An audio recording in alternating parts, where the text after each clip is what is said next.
Szeretettel köszöntök mindenkit, a Marisol könyvkiadó Triangulum antológiájának a pályázati hirdetését láthatjátok.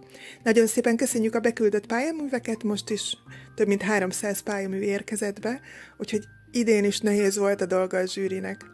Nézzük, látjátok, ebbe a gyönyörű szép köntösbe bújt a Triangulum antológia. Így keressétek majd a boltban.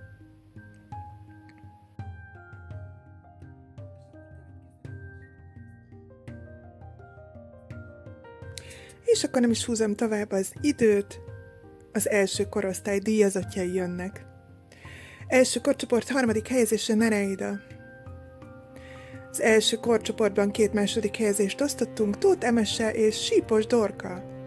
És az első korcsoport első helyezése Hidasi Szófiáé. Szívből gratulálunk mindenkinek, nagyon ügyesek voltatok. És akkor a második korcsoport jön.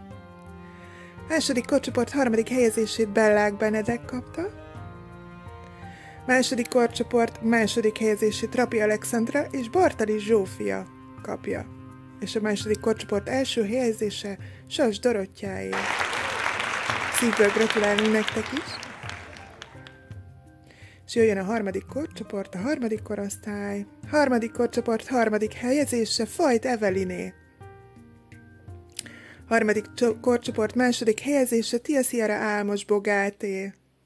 És a harmadik korcsoport első helyezését Lione Stanislav veszi át. Szívből gratulálunk nektek!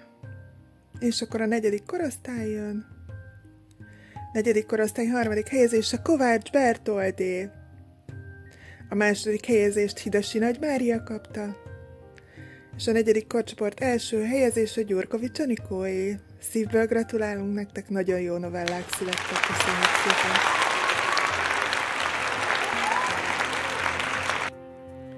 És akkor az utolsó 5. korosztály jön.